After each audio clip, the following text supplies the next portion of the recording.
പുതിയ പുതിയ രോഗങ്ങളുടെ പേര് കേൾക്കുമ്പോൾ നിങ്ങൾ ഭയപ്പെടുന്നവരാണോ, ചിന്തിക്കുന്നവരാണോ?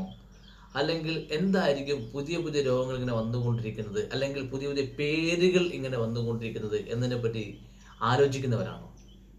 തീർച്ചയായും ചികിത്സാ മേഖല ഒരു കച്ചവട മേഖലയായി മാറിയപ്പോൾ രോഗം സുഖപ്പെടുക എന്നതിലുപരി കച്ചവടത്തിൻ്റെ കൺസെപ്റ്റ് അനുസരിച്ച് കൂടുതൽ രോഗികളെ നിർമ്മിക്കുക എന്നുള്ള രീതിയിലേക്ക് മാർക്കറ്റിംഗ് മാറിയതിൻ്റെ ഒരു അടയാളം മാത്രമാണത്. ഇപ്പം നമുക്കറിയാം, സാധാരണ പനികൾ മനുഷ്യൻ്റെ ശരീരത്തിൽ വ്യത്യസ്തങ്ങളായ അസ്വസ്ഥതകൾ ഉണ്ടാക്കാറുണ്ട്.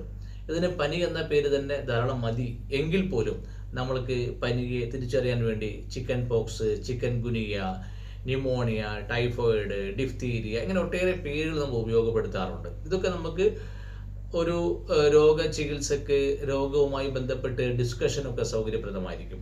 പക്ഷേ ഈ പേരുകളൊക്കെ തന്നെ മനുഷ്യനെ ഭയപ്പെടുത്തുന്ന സ്വഭാവത്തിലാകാൻ പാടില്ല. കാരണം മനുഷ്യൻ്റെ പ്രശ്നങ്ങളെ ഭയപ്പെടുന്ന അവസ്ഥയിലേക്ക് പോയി കഴിഞ്ഞാൽ സ്വാഭാവികമായും അതുണ്ടാക്കിയേക്കാവുന്ന കുഴപ്പങ്ങളെപ്പറ്റി ചിന്തിച്ച് കാട് കയറി രാത്രി ഉറക്കം നഷ്ടപ്പെട്ട് അസ്വസ്ഥതകളുടെ വല്ലാത്തൊരു പിടിമുറുക്കത്തിലേക്ക് നമ്മൾ പോയി പോകും. ഇതൊരു അബദ്ധവും അപകടവുമാണ്.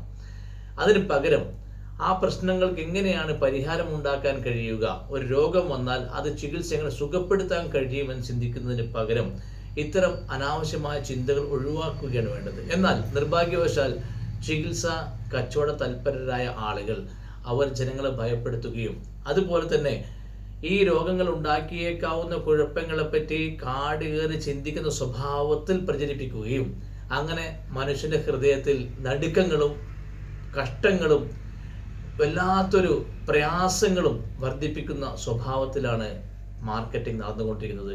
ഇത്തരം മാർക്കറ്റിങ്ങിൻ്റെ ഭാഗമായിട്ടാണ് കുറേ പുതിയ പേരുകൾ നമുക്ക് കാണാൻ കഴിയുന്നത്. ഏതായാലും രോഗങ്ങൾക്ക് പേരിടുകയല്ല വേണ്ടത്, രോഗങ്ങൾ സുഖപ്പെടാനുള്ള മാർഗങ്ങൾ കണ്ടെത്തുകയാണ് വേണ്ടത്.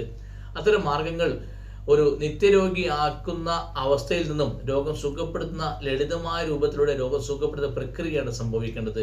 ഇതിന് അക്യുപങ്ക്ചർ വളരെ മികച്ച ഒരു ചികിത്സയാണെന്നും ഇനി നിങ്ങൾക്ക് പരിചയമില്ലാത്ത പുതിയ വ്യത്യസ്തങ്ങളായ ആരോഗ്യ പ്രശ്നങ്ങൾ ഉടലെടുക്കുമ്പോൾ സൈഡ് എഫക്റ്റ് ഇല്ലാത്ത, പാർശ്വഫലങ്ങളില്ലാത്ത, സുരക്ഷിതമായ രീതിയിൽ ആ അസുഖം മാറണമെന്ന് ആഗ്രഹിക്കുന്നവർക്ക് അക്യുപങ്ക്ചർ വളരെ ലളിതമായ ചികിത്സയാണെന്നും അതിന് പേരിട്ട് ഭയപ്പെട്ട് അസ്വസ്ഥപ്പെട്ട് രാത്രി ഉറക്കം നഷ്ടപ്പെട്ട് അങ്ങനെ ഒരു കഷ്ടപ്പാടിലേക്ക് പോകുന്നതിന് പകരം രോഗം സുഖപ്പെടുന്ന ലളിതമായ മാർഗങ്ങൾ നിങ്ങൾ അവലംബിക്കൂ. അക്യുപങ്ക്ചർ നിങ്ങളുടെ ശീലമാക്കി മാറ്റൂ.